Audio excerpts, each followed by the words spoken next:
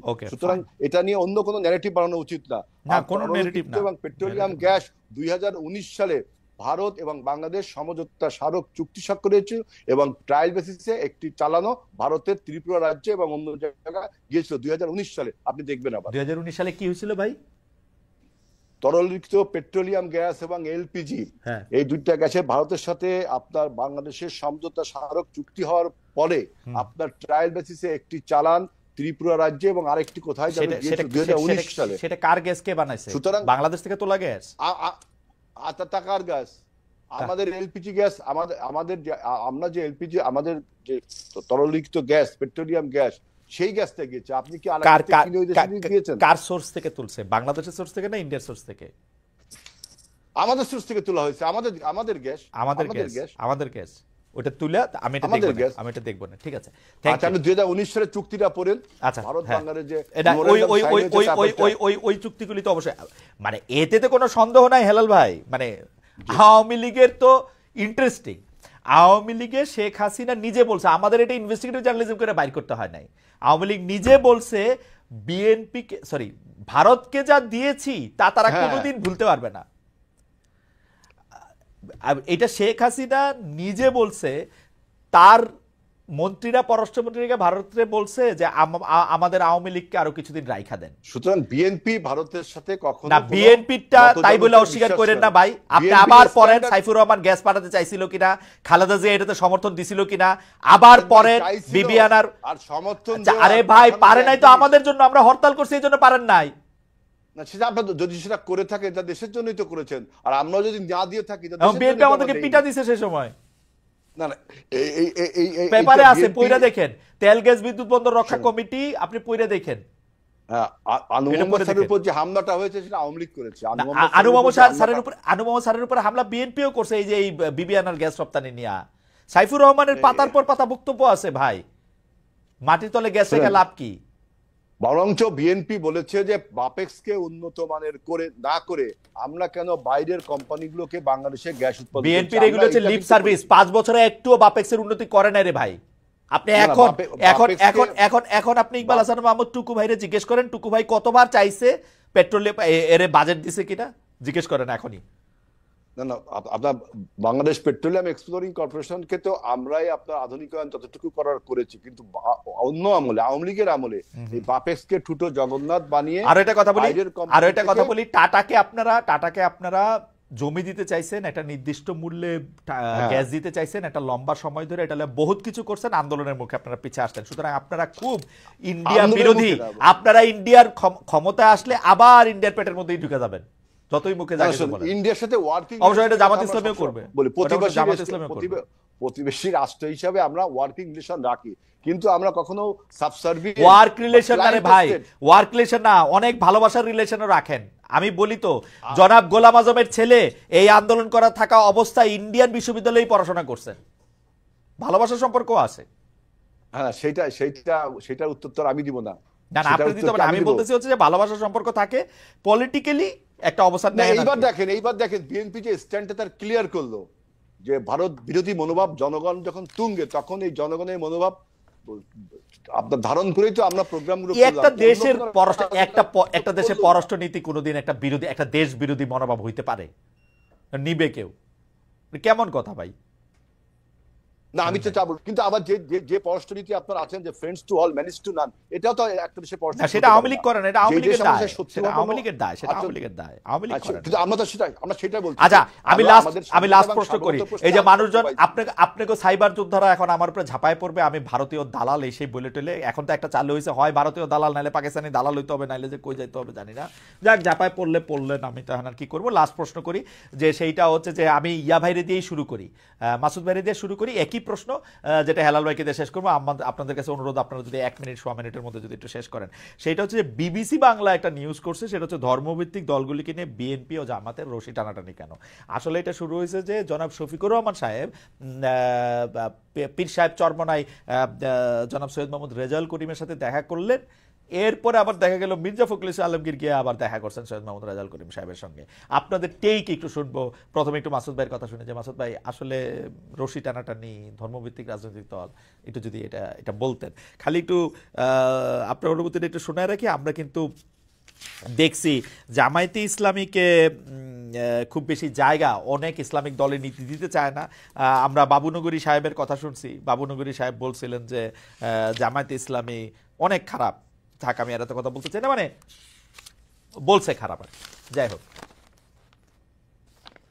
আমাদের খারাপ বলাটা ভালো বলাটা তো একজন মানুষের তার গণতান্ত্রিক অধিকার। এটাকে আমরা সবসময় বলি যে আমাদেরকে যারা পর্যবেক্ষণ করেন, কোনো পরামর্শ পর্যালোচনা দেন, সেটাকে আমরা একজন শুভাকাঙ্ক্ষী হিসাবেই ধরে নিই। আমাদের কোনো সংশোধনের সুযোগ থাকলে সেটা আমরা সংশোধন করি। সেই জায়গায় আমি মনে করি এখন বর্তমান সময় যেটা হয়েছে, যে আমরা এখন দেখছি যে বর্তমান সময় বিএনপির পক্ষ থেকে এখন ধর্মকে একটা প্রধান শত্রুতে পরিণত করা হয়েছে। আলেমদের ব্যাপারে কথা বলা শুরু হয়েছে, ইসলামকে টার্গেট করা হয়েছে, ইভেন বলা হচ্ছে যে আমরা শরিয়া আইন এটা চাই না। তো বাংলাদেশের 90% মানুষ যেখানে মুসলিম, তাদের ব্যাপারে আমরা কি বলতে চাই? জামাতকে টার্গেট করে এখন কথা বলার চেষ্টা করা হচ্ছে, প্রধান হাতিয়ার বানানো হচ্ছে আবার সেই 1971 সালকে, আবার সম্পদ বানানো হচ্ছে আমাদের সেই সংবিধানকে, রাষ্ট্রপতিকে আমরা রাখতে চাই, আমরা নির্বাচন ছাড়া আর কোনো কথা বলতে চাই না। অথচ দেখেন সিরিয়ায় বাশার আল আসাদের দল নিষিদ্ধ করা হয়েছে, তাদের বাশার আল আসাদের সংবিধানকে সরাসরি সেখানে নিষিদ্ধ করা হয়েছে, সিকিউরিটি যে ফোর্স তাদেরকে বিলুপ্ত করা হয়েছে, আহমদ সারা এখন সেখানকার দায়িত্ব নিয়েছে। তো এই যে একটা দেশে পতনের পর এই জিনিসগুলোকে আমরা এখন বিরোধিতা করছি, আসলে কি টার্গেটে করছি? এই যে ধর্মকে, ইসলামকে ব্যবহার করার প্রকৃতি বা এদের বিরুদ্ধে কথা বলা, আলেমদের ব্যাপারে একজন বলছেন যে একদল খেয়েছে আর একদল খাওয়ার জন্য রেডি হয়েছে, তাতে আমি উত্তেজিত হব কেন? আমি উত্তেজিত হলে তো এটা আমি আরো স্পেসিফিক করে ফেললাম, জায়গাটা অসুন্দর হয়ে যাচ্ছে না?